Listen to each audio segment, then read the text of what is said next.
Welcome, welcome, welcome.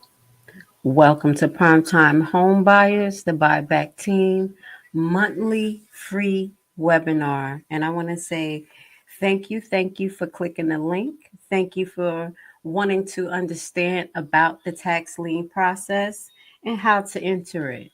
So we'll be shortly starting promptly at 11 a.m. This will be about a 2.5 hour seminar with a 15 to 20-minute break in between after an hour and 20 minutes. So the seminar will go as follows. The seminar will start off with an introductory to tax liens and tax deeds, getting into the mindset and starting to understand the process. This will go on into giving you some insight into the entities that are involved in the process. So we ask for you to definitely have a pen and paper, definitely take your time. Any notes that you miss, you will be able to review this seminar because we will be sending you a follow up email. We will be holding all questions until the break. So if you have any questions, feel free to type them in the chat as soon as you feel fit. So you can remember your question and then we can kind of answer them systematically during the break. So we want to give people a few more minutes and I'll be coming on the screen to introduce myself and introduce the topic. And we're going to get some things started.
All right, all right. I'm back. I do apologize. My mic was mute. All right, so we're going to get this seminar started. I want to say thank you for being here with the buyback team. Today, you're going to be learning a lot of information pertaining to tax liens and tax deeds investment. Our first part of the seminar is going to be 1 hour and 20 minutes. So we ask for you to get your pens and paper, take your notes. If you have any questions, as we mentioned, put it in the chat box and we're going to try to answer it systematically. Okay. So without further ado and no more interruptions, and I do apologize, my mic was mute. I'm getting into the live webinars. I'm going to take myself off the screen for no distractions, but I'll be here with you guys. And if you have any questions, I'll be noting them in the box and making sure that I can answer them accordingly for you.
about preparing the people. It doesn't.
Blessings, blessings, blessings.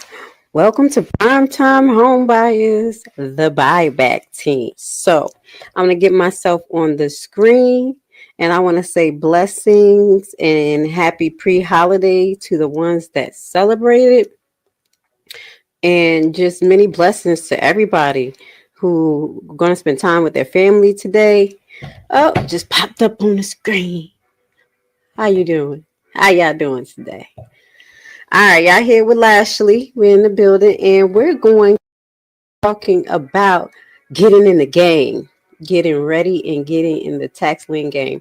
And not only just the tax lien game, but getting ready and being financially ready to get into any investment game. Okay, that's how serious we are about preparing the people. It doesn't just have to be about tax liens, tax deeds. It could literally just prepare you as an investor, as a person, to see the world a little different, open your mind to investment options, as well as get to know different strategies that's going to help you function. So, but we're going to always share on our group, and people who see it, we ask you to like and share to get other like-minded people here so they can understand different strategies of how to invest in tax liens, as well as different strategies to mentally get them through surviving tough times, because that's what we're talking about, or building your credit, because we talk about that, because credit is important, but not to the tax lien process.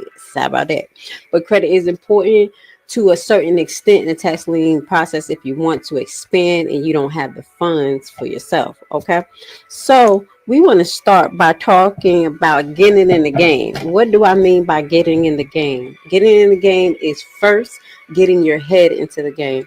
One of the first concepts that I start to touch upon on both course is literally getting that mindset together, understanding where you're going to get your resources from, and starting to put a map together of an idea or something so you can start moving forward, have a goal. Okay, so it's always good idea to have a goal, has your measurable goal, have a short-term goal, have a long-term goal, as well as try to have the tools that you need to get where you need to go.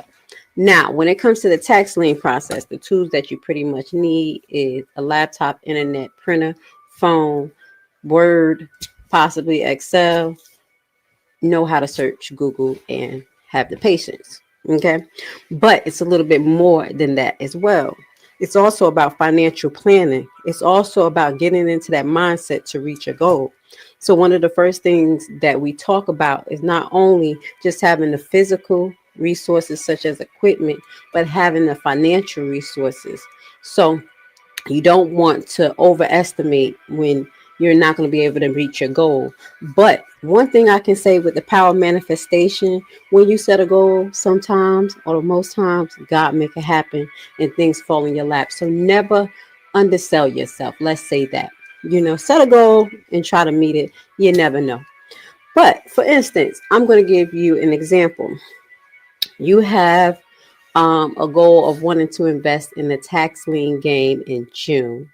Today is November 24th. So that gives you 7 months to take the course, to get a deep understanding of how the tax lien process works, how to do a title search, how to look up a deed, how to look for a specific property that you're looking for, because we're going to talk about that when it comes to getting in the game.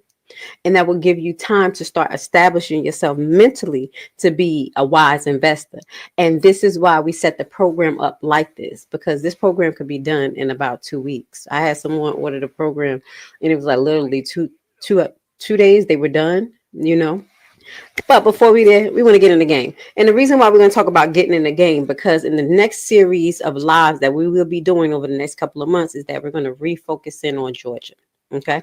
We started to do some research into Georgia. We went into Clayton County and went to Gwinnett County tax sale, just so you can just get a sneak peek of how the actual auctions works, the live auctions, when it comes to investing in those type of markets. Okay. We're also going to look into some markets in Georgia that do over-the-counter sales. We're going to find what county does that, and we're going to present that to you as well.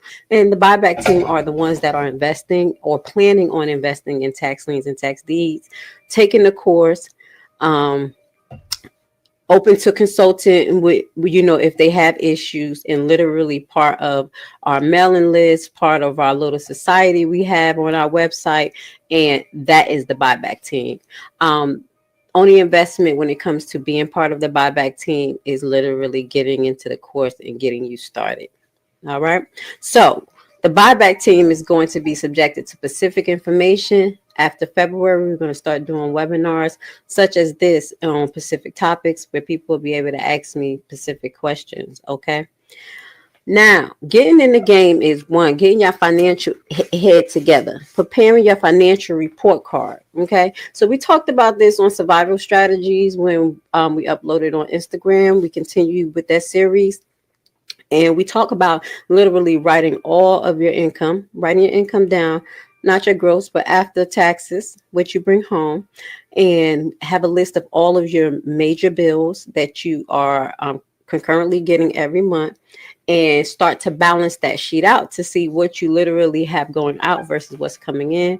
What is your potential for actual investing? What can you save? And, what could you use to start to move your investment portfolio forward? So that's the first thing to do. You can move forward. You can't move forward until you determine where you're at right now. It's just not going to happen. So you have to literally say, okay, this is all the income I have coming in, put them together. This is my goal. If I have a $10,000 goal to save $10,000 in 12 months, how am I going to go to do that? Well, I have to save at least $650 a month. How are we going to save $650 a month? In 4 weeks, I make this amount of money. I can save this amount per week. And you can set that as your goal. The best practice to me is to set a more minimum goal when you're first starting, because setting a big goal, sometimes it can be intimidating and sometimes it's hard to build that consistency. So having a minimum goal, as we talked about, a pleasure goal first to see, can you do it? Pleasure goal can be, hey, maybe you want to do a spa day and the spas cost $250. I'm saying I'm going to save $60 a paycheck until I can go to this spa. Once you do that and you start to reward yourself with that behavior, you're going to be able to apply that behavior everywhere in your life. And it's going to make it more easy for you to literally apply that behavior to investing. Okay, so I need you guys to be aware of that. First, give yourself a little pleasure, but then you have to literally bite the bullet and be consistent. And it's not easy as investors, business owners, people who are self-motivated, especially as times have changed. There's so many people that have to get out there and just make it happen. Consistency and a plan is the first key.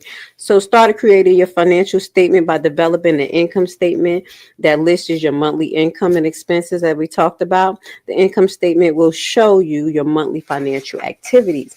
And you also could do that through your bank account. Through my bank, pretty decent. Once I make transactions, I literally could go back and label them throughout the month. And then they fall into a chart that's located inside of my mobile app where I can see this amount went towards bills this month, this one through expenses, this one to gas, because it tracks those things. And if they're misrepresented, you can always type them in and change them. So when it comes to you actually tallying up all of your expenses, literally you're going to have 12 account summaries to look at, and they're going to already be itemized. So some of these practices you can do naturally, and it'll take some of the tasks, the tedious tasks of you monitoring yourself. That's the main problem with a lot of people, is just self-monitoring and being consistent is the first issue. So if you have little platforms that's free that they offer throughout your bank, it's pretty good to literally do them or get started, because it's going to help you start monitoring what's going on with you. So next, you'll create a balance sheet, okay, which lists your assets and your liability. Now, we talked about what assets and liability is. Assets is something that can generate income for you. A liability is something that you may lose money on, depreciation, or you have to consistently put money out on it. So, for instance, now I'm going to give you a good example too of something that you may think is not an asset by the way it is, but it turns into an asset. So a liability is your first home, a car with car payments, driving around. How can I say?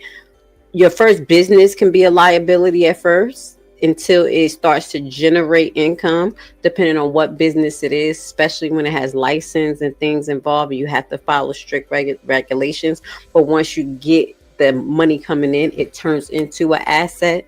You see what I'm saying? So secondary homes, duplexes are considered assets. 401ks is adjustable assets, flexible assets, assets that are not totally stable, but they're assets when it comes to the market. 401k is more stable than the stock market. Let's say that. So you have to just kind of differentiate your list of assets versus liability and know what an asset is. Your assets is, you'll recall, everything that generates you wealth, such as investments, savings, stocks, 401k plans, mutual funds, real estate, businesses that you own, depending on the state of those specific businesses. Like right now, my business is decent. It's not a total asset because I'm not making thousands of dollars. It's still money being generated to create the platform and the certain things that we need to do. So I won't consider it totally an asset, but it's an asset because it has future potential to make money, and that's the goal of it. So it can transition into an asset. Your liabilities are all things that take money away from you, as we talked about. Your personal financial statement will bring your financial goals into a sharp vision. So you just have to have a vision. So you start with a vision. That's how you manifest. You start with a vision, you start with a plan, and you stay focused on it, and you continue to go step by step. I was listening to a video today, and it was basically talking about that one brick theory, where every day you put a brick down, and by the end of 2 years, you literally have a mansion up because you put one brick down a day. And people looked at you like, what, you walking around with this one brick every day for 2 years? And finally, when they saw what you created was a beautiful legacy. So this is what can happen as far as investing in tax liens and tax deeds. You have the potential to have property. You have the potential to gain residual income based on people redeeming their property. We talked about the redemption process earlier this week. And the reason why I wanted to talk about that, so you can kind of get an idea of the end result. You kind of got to look at the light at the end of the tunnel before we go down this journey again for this year, because we're starting a whole new year. And then start to put the pieces together. So that's why we're having this talk today. Financially, we need to be ready to move forward. Financially, we need to start putting the pieces together, having a goal, putting $60, putting $70 away so we can buy a $400 or $500 tax lien, if that's the goal. Start to do the research for the 6 months before you do your investment for our buyback summer investment extravaganza. What we're going to do next year like we did last year. We're going to pray that as far as the situations of environmental situations, we'll have more leeway and get more things done. Though these restrictions was really hard on all of us. Okay. So, but unless you have a plan to increase your working hours after you have done all of this, there's not many ways to increase your income, because income is not like gain capital. Income is not, how can I say, outside revenue. Income is usually from a source of work, and it's based on when your boss wants to give you a raise or based on the particular situation. So income can vary only based on you putting more working hours in or getting another job. So, best advice as far as someone who's an entrepreneur and still works, balance your time. All of us probably still do have to work for a little while, until all of our businesses or our homes that we want to get settled down. But have a goal and utilize your hours properly. If they say, hey, you're going to do overtime, we're going to give you overtime today, for 2 days, who want it? Unless you really need that money, or it's going to be set towards your goal of saving for actually an investment. So maybe you want to utilize that time to study, for the first 6 months. You just have to pick and choose what's very important to meet your goal and always adjust your plan. Okay. Be adjustable, be flexible, but at the end of the day, understand what income is versus other types of passive income and, residual money coming in. It's totally different. It's tax different and everything. Okay. So setting your real estate goals. Now we set our money goals now. Now we want to set our real estate goals. Now we want to say, hey, what do we want? Do we want to invest in a lot? Do I want to invest in land? And when I say a lot, I'm going to say a lot where it's like in a plat, in a cul-de-sac, where I know is a developer there, where I'm going to just get my residual money. It's like 6 lots there, and I'm going to just invest in all the lots and wait for them to pay me. That's a lot. Or we're going to do land where it's literally not a home, but you see there's a good acreage of what on the land or square footage, but the price value doesn't reflect really high. And once you start to go in, you'll see that it's not a home there, but you can build on the property, on the land, or you can use the land to cultivate. People want to start getting natural, start growing their own foods. There's a lot of land in a lot of areas that's parceled out under tax liens and tax deeds that's just sitting there. Okay. And you don't need credit to participate in these type of government programs. Okay. And this is why I stress teaching this to our community, because we have to get into a buyback frenzy at this time. We all should have access to physical land, natural resources, and ability to make our own natural resources. So if I can teach you a method that's going to be able to use interchangeably to get a home, possibly get some land, possibly invest for residual income, this is what we're going to do here. Okay. So set your real estate goals. You want a single family house, duplex? Are you looking into commercial property? Are you looking into business? Are you looking into land? As I told you, those type of things. Once you get that into mind, you're going to have to also make sure, depending on what property, if you have a land that you're interested in, you may have to take another step, which is start to look into zonings and make sure that the property is developable, is able to be developed on, as far as a home be put on it, or whatever you want to use. Whatever you could put solar panels, whatever. So it's a little bit it's an extra step when you want to do land development, but we teach you those type of things. Okay. We want you to be well-rounded and have many options within the buyback team. Okay. So now we know this is our income. This is our possible goal. We want to use $5,000 to invest in 6 months. So we have to figure out how to save $5,000 by 6 months. You budget yourself. You do what you got to do.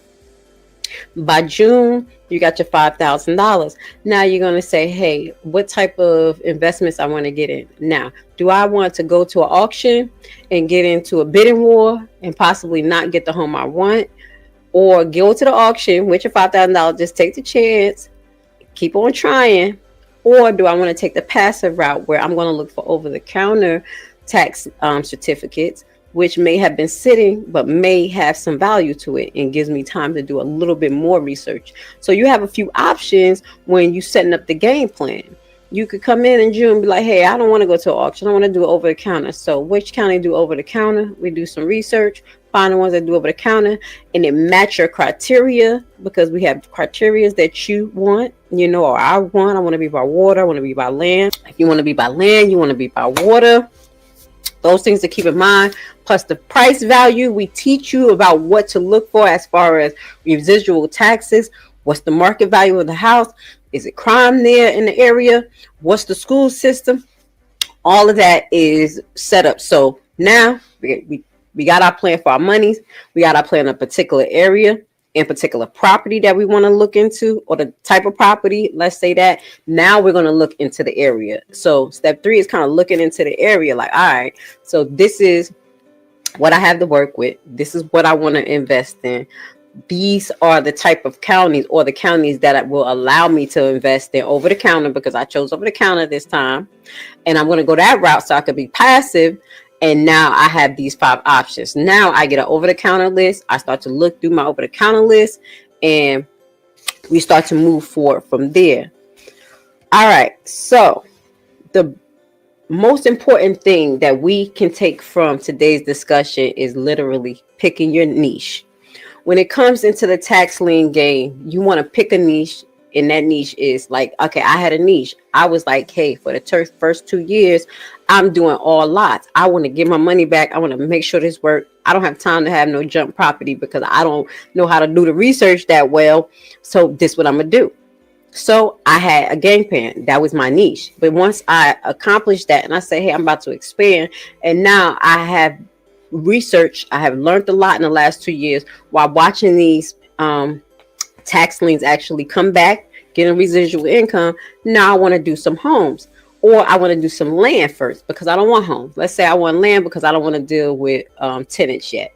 I don't want to deal with that. I just want to deal with the land first, and maybe give a developer rights to develop on the land, but I still have rights to the property. You can sometimes give development rights to land depending on the state's law, if they have natural minerals, or if you have a solar program. Solar program is very something that's coming up, something that's big. People are trying to save on energy.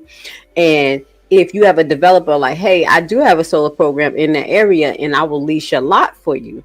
This is another thing that you can do with your land. So it's having a strategic plan, a goal, a niche. Okay. No, I want a house. I want to have tenants. I want to build the house up. I want to do the DIY. I want to, be the best home builder on the internet. This is what I want to do. So I want to pick these type of houses, maybe 2 tenant houses, be able to have residual income while I'm paying off that loan that I used to build up the house. Okay. There's so many different things you can do when getting in a tax lien games. But before you do that, you have to have the mindset. And that's what we're doing here, Fallback Team. We're creating the mindset first. You don't just jump in and do stuff. You got to educate yourself. You got to put your game face on, son. Put your game face on.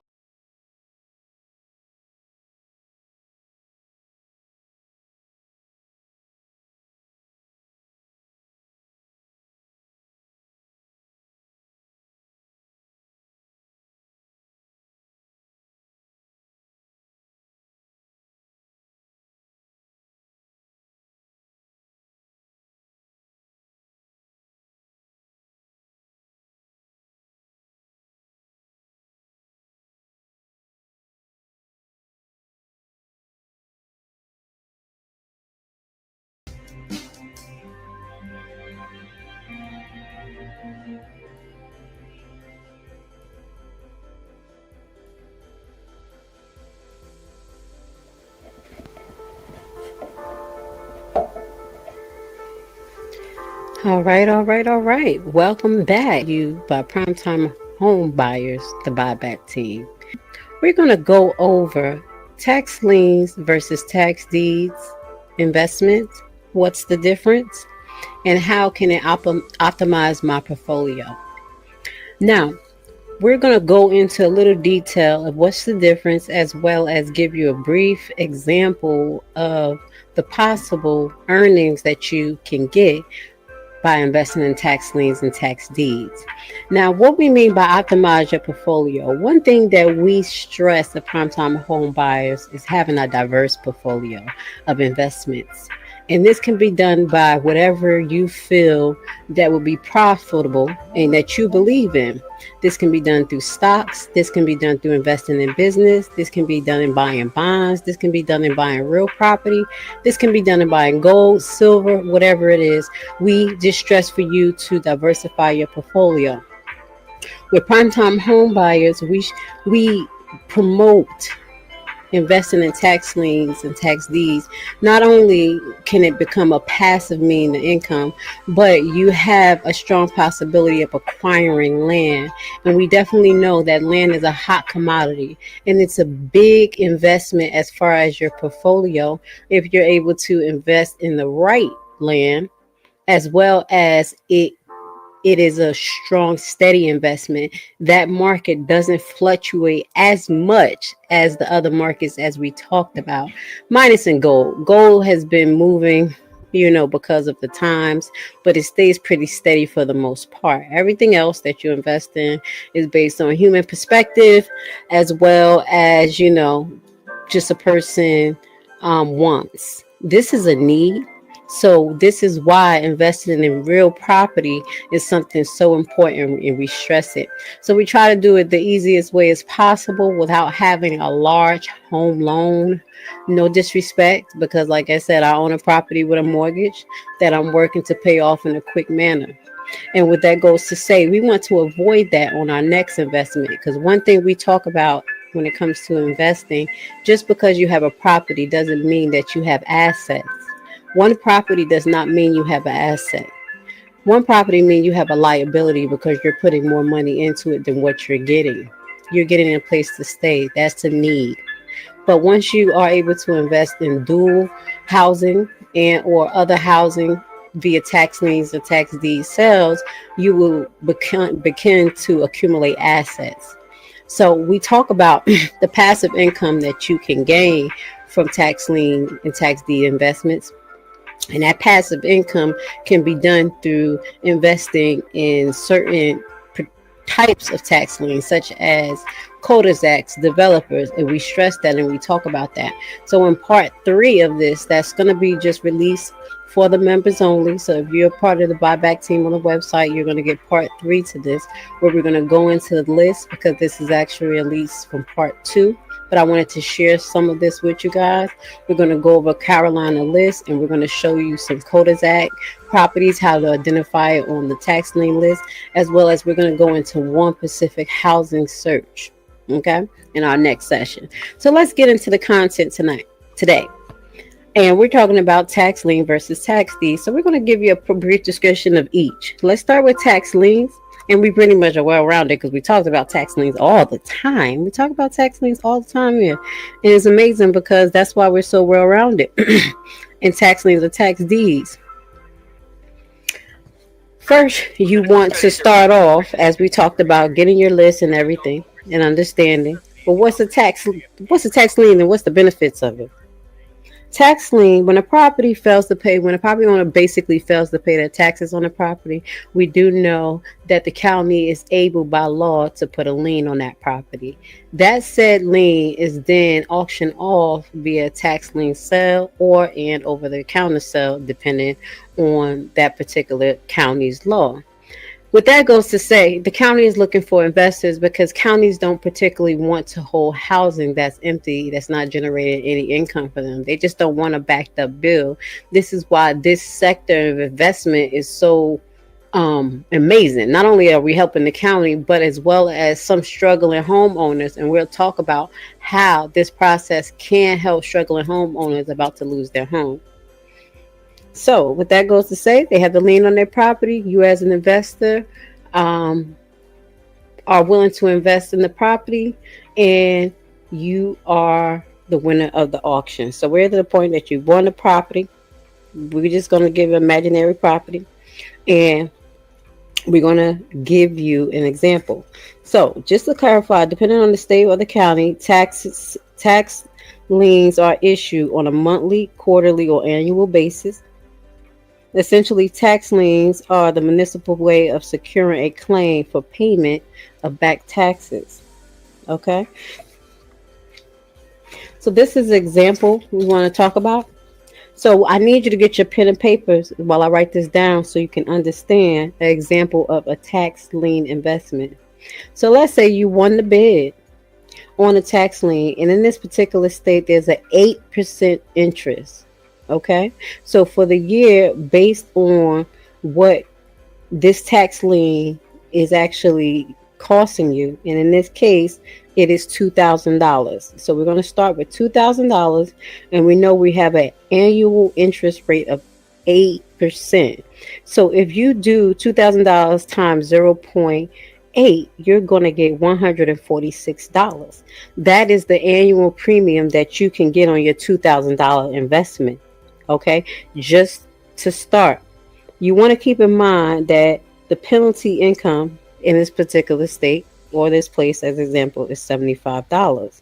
So the total amount for the redemption for this person to get their property for the year at this point, depending on when they redeem, it's about $2,221. Okay, so if this person do redeem, and let's say they redeem on, let's say this person redeemed just before the 12 months, if they had 12 months. So you get the full amount of 8%. Some counties do break their interest based down on a monthly basis. So if it's 8%, it's 8% times 12. I need you guys to be aware of that, okay? So if the person redeems 6 months into it, you're only going to get 4% off of that 8, if that makes sense to you, okay? But in this case, you got an interest rate. Let's say the profit was $221. Okay, that's if the person redeemed. You don't have to worry about foreclosing moving forward because the person redeemed. If you invested in more than one tax lien or tax deed, you will have a profit depending on your interest and the area that you invest. And we always say stick to the area you know at first. So let's say you got 5 tax liens for 8% and they all kind of redeem around the same time. You have a potential of your $2,000 in each profit, because we're going to just keep it $2,000 each, receiving $221. Okay. So times your five properties that you have invested in to secure your tax certificate. So right now you have over $1,500, or I'm gonna say close to $1,300. I'm kind of just rough housing it in my head of profit in a year. And if you had, let's for say, that money sitting in the bank, it's not going to say that you're going to get that much in profit. Either way, you're going to get a profit, or you're going to move forward with the foreclosure. Okay, so now we're going to get into the next part. What's a tax deed?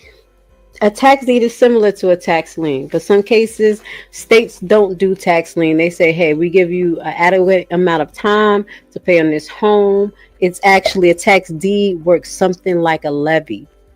Pretty much, they're going to snatch the home once someone invests in the tax deed. Okay, so let's get into some details about what's a tax deed.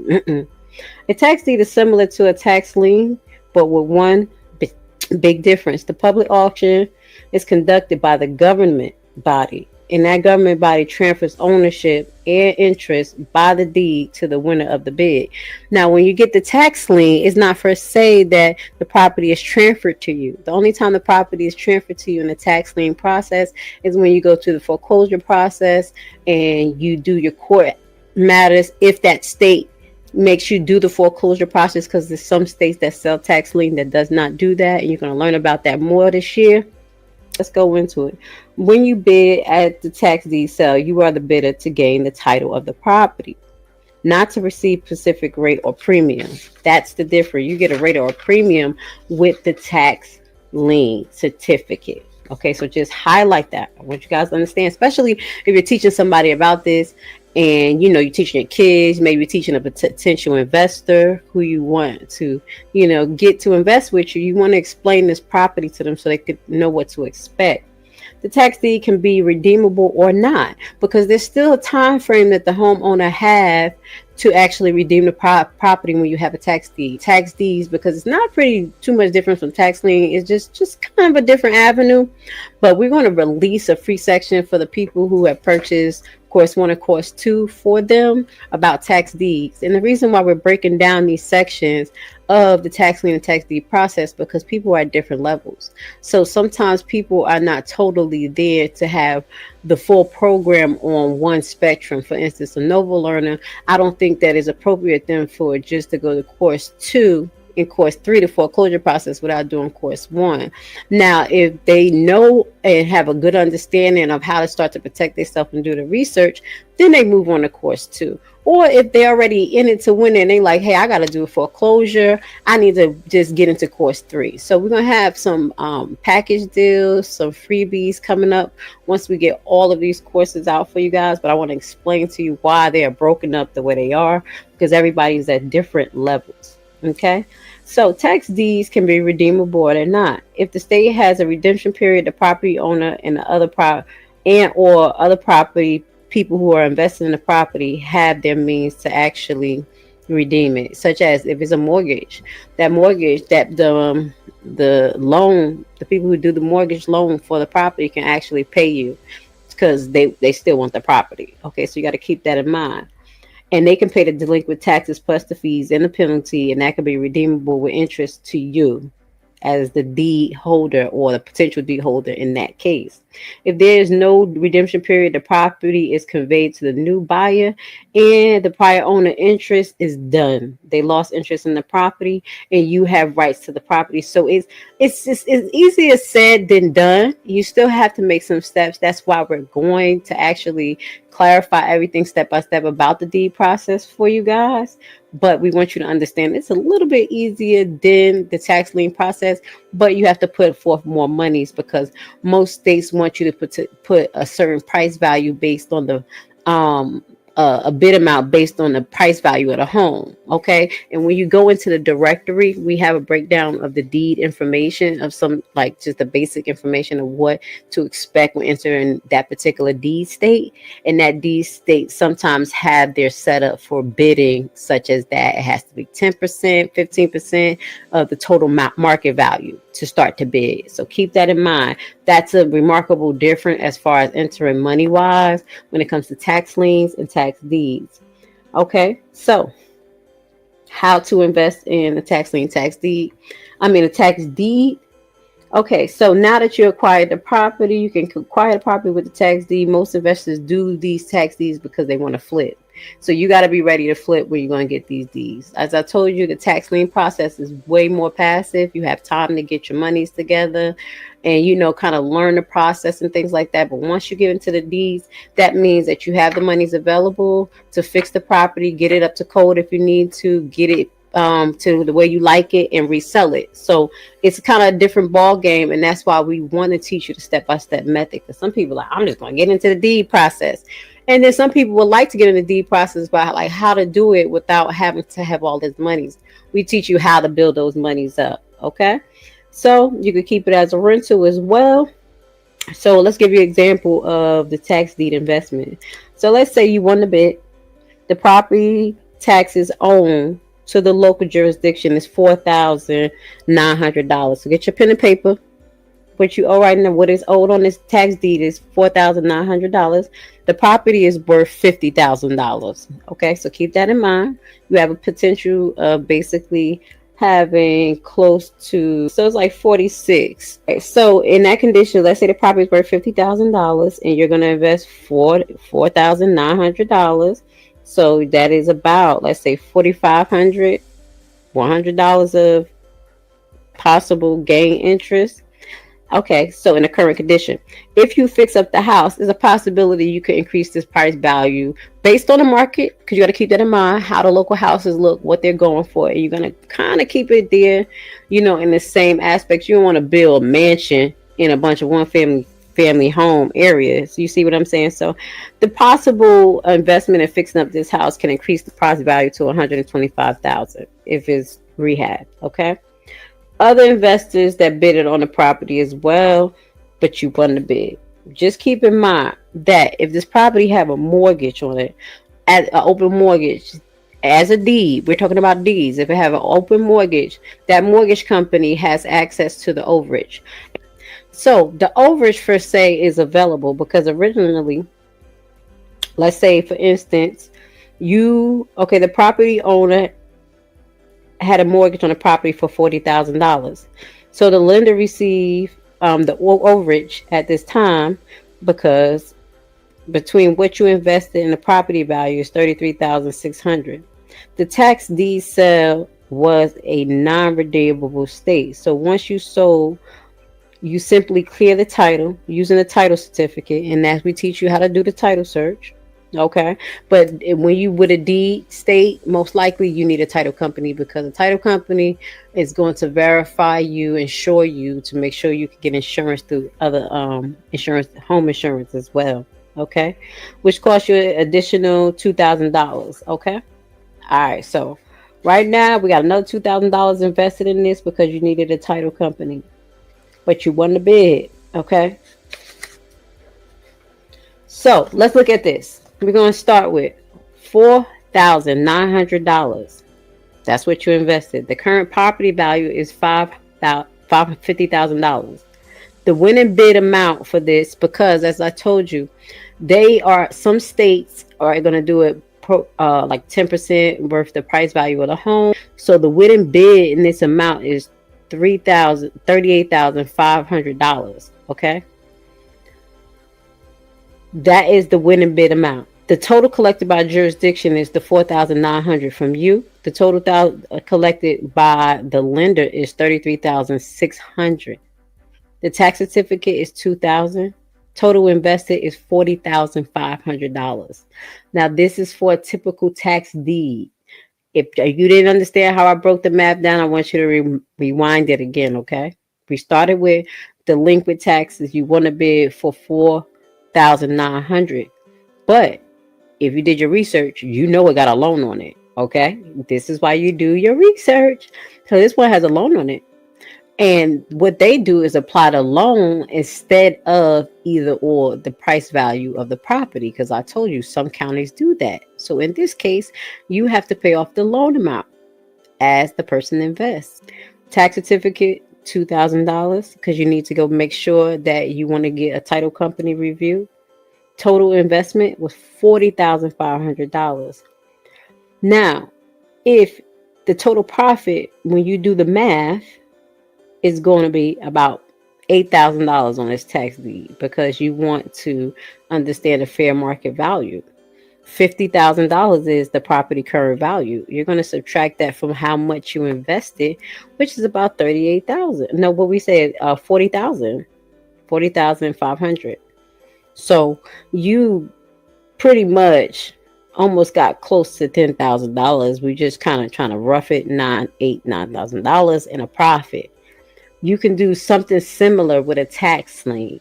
Okay, so we're going to talk about that in a later broadcast, how you can come up with a great profit in tax liens when you go forth to foreclose. Okay, not just redeeming on a residual income basis, but actually foreclosing. Okay, so tax lien versus tax deeds, that was a clarification for you. I want you to keep in mind, tax liens are not transfer the ownership over to you via the public auction. It just gives you a vast interest in the property, and you're able to move forward when it's time. Okay, the lien acts on the loan occurring interest penalty until it's redeemed.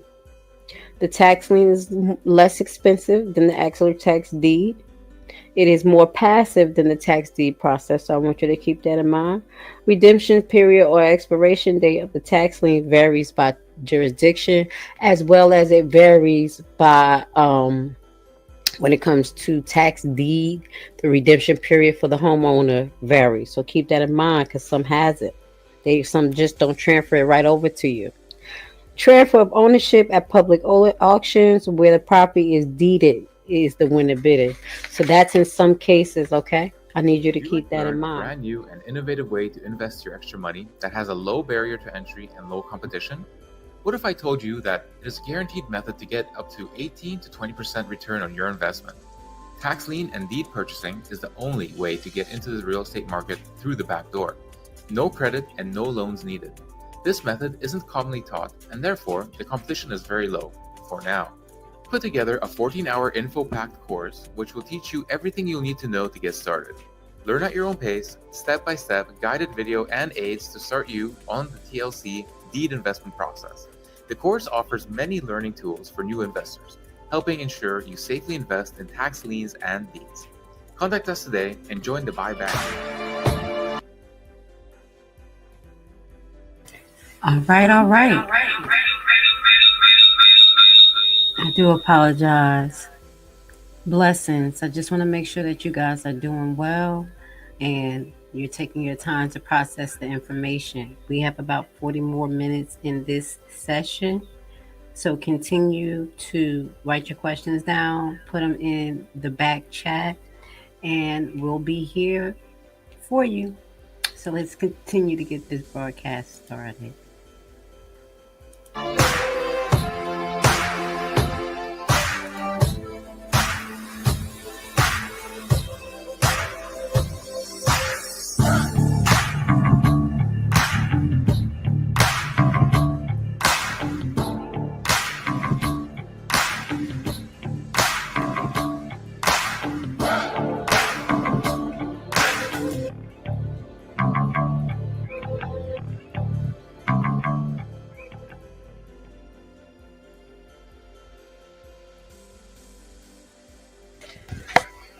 Blessings, blessings, blessings, and welcome to Primetime Homebuyer, a bonus video. In this video, we're just going to go over the types of investments that you can invest in as a tax lien investor or deed investor. Let's get into it. Due diligence. Never forget, y'all.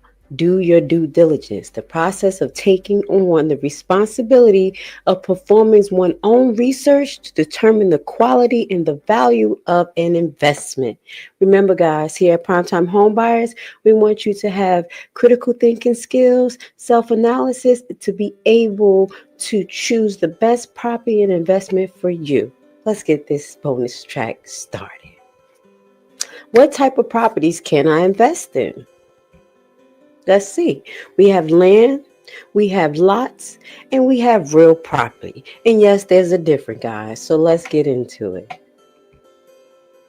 Investing in land. There's many things that you can do with the land, such as use it for government contracts. Example, you can use it for solar energy projects and community development projects. Now, I put that out there for you guys because when you're looking for your investment property, you have to know what you're getting into. You have to know if it's an actual physical home on the property or it is just a plot of land that you are looking at with no home on there, especially the ones that has a home. You need to get a little bit deeper because those homes may have occupants in it. So we're going to have a bonus video that highlights what to do when you are what to do when you're interested in property that may have someone in the property. You just have to make a few extra steps, but you still can be the property owner. So Primetime Home Buyers, we try to be very diverse with our portfolio. So what we do with our land is that we try to set up government contracts in regards to solar panels. Now, what you see here in the picture in the middle is an example of a solar panel farm because, there is a transition into more green energy. They do have green energy programs that's set for entrepreneurs and investors. So if you want a little bit more information about that, feel free to inbox me. I'll be more than willing and ready to share that information with you. You also can get a plot of land or a piece of land that's in a neighborhood that may need help to be developed a little bit more. If you see a neighborhood is an up and coming neighborhood, they may not have parks, they may not have recreational areas. You can literally take that land and go to the county to see can they help you fund that land to cultivate it into a park, a playground, and you most likely will receive some type of revenue from the county as long as the park is running properly, and things to that nature. That's another road you can go. Your investments can flourish with just investing in a tax lien and or tax deed. Next, building your own personal property to your liking. You can get a piece of land and you can just, build build a home on it. Now, I don't recommend that for our first time investors, the ones that just getting into knowing about tax liens and deeds. We say start small and then move on. Definitely don't get into no fixer uppers. We talked about that. We talked about the increased cost that may happen, and may happen to someone who's getting into a regular mortgage if they get a fixer upper and didn't do their homework on their property. So we definitely highlight, a good route to go for the ones that can is build your own home. And sometimes people find that less expensive or about the same amount as actually taking a mortgage on a regular home, but with the benefit of you designing your own home from scratch. Okay, investing in lots. Now, in this picture, you're going to see this is like I got to try to get the best pictures I can get. And this is an example of a cul-de-sac or a community living, investing in lots. Now, this is to my newbies. Now, this is how we started, and how I started in primetime home buyers 5 years ago, and investing in lots. Now, what happens with this scenario? You can expect to get your investment back. What to expect when I invest in lots? What to expect when investing in lots? Be assured that 90% of the time the property will be redeemed by the land developer. As I showed you the picture, it is a cul-de-sac. So one person or one company owns that whole cul-de-sac, and they usually sell it lot by lot to people who are interested in building their own property, like what we talked about just a few minutes ago, where you can build your property from scratch. Now, you probably can be a land developer one day if you buy enough properties to do this. In most cases, when you invest in land lot, these land lots are in some community, which is owned by a private developer. Usually they do not pay the taxes on the property until they sell the lot. So, they got 100 lots. They're not going to pay the taxes on each lot until they actually sell the property. And this is how it usually works, to be honest. The great thing is that it gives the investors like me and you the chance to invest in their outstanding tax liens with the guarantee that you're going to get the money back, because they're not going to let you foreclose on just one lot in their cul-de-sac. And just common sense. Once the property is sold, 9 out of 10, you will receive your original investment plus interest. And that's what we're going for. That's how you start to build capital in the beginning of this process. This is how I started to build capital, just investing in land lots, knowing that those investments will be coming back to me throughout the year. As a new investor, primetime home buyers, do apologize for the typo, recommend these methods while you are getting to know the process of investing in tax liens and tax deeds. Okay, I love lots. Invest in real property. That's your next option. You literally can find property to your liking. It won't be like house. It's a little different from house hunting, because when you go through the realtor, they have finished homes, and the realtor's showing you here. You're gonna be doing your own work. You're gonna be looking for the information pertaining to the parcel, where it's located, what's geographically, what's around there, and you'll be picking your home based on picking your investment based on what's actually on the tax lien list for that year. Or if you have over-the-counter sales that we talked about, that list, you'll be picking from that list. So you will find a variety of homes. And one thing that we want to highlight, like we highlight before, we want you to be safe.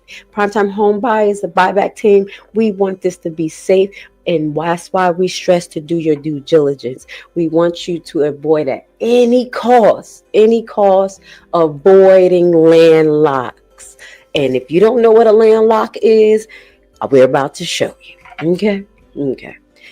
Vacant land for sale. You see it? Yeah, we're about to invest. It's $200. Like, that's a good price. Why is it only $200? Maybe because it's a landlock. Let's show you. Now, this is an example of a landlock. As you can see, the roads are located here and here. So this portion of land that you are interested in investing in does not have any access to land. Any access to road. I do apologize. So there's no way for you to actually get to this property without crossing someone else's property. Now, when you go through the glossary and the definitions that we provide for you, there's a way of passage. Yes, you can pass through people's property, but you can't use that for a means to get to your home. There's no law that says that unless you actually, come up with an agreement with that landowner that you have right to pass through their property just to get to yours. And, you have to find someone who's nice like that. So, for instance, if you had this land right here and someone had this land right here, the only way that you can pass is right here. Now, if these people right here were willing to create a road in between here so you can get to this property, then it won't be considered a landlock. But this is considered a landlock. Also, landlocks are land that don't have any access to water, pipes, and light service. So you have to pay attention to the geographical area. I know we're trying to get out there in the country, get out there and get some big land, but make sure that you have access to civilization so you can build and cultivate the land. So this is a few examples of what you can do as far as investing in tax liens, the variety of properties that you can look into. I wanted to share this with you so you can expand your horizons while you're looking through your tax lien list and say, hey, okay, this say a lot. This say apply, this say private property. You will see specifically on the deed if it's, you'll see specifically on the tax lien as well as when you do the parcel search, if it's actually a lot or it's a private home, you'll be able to get more details. So when you get into course 2, we're going to be showing you a little bit more of how to get the information about, if someone's in the property and how to proceed to do the foreclosure when someone's in the property, not in the property, if it's a lot, how to proceed in those realms. Okay, so thank you for being with us. I hope you enjoyed this bonus track to help expand your horizons and continue on to the next module.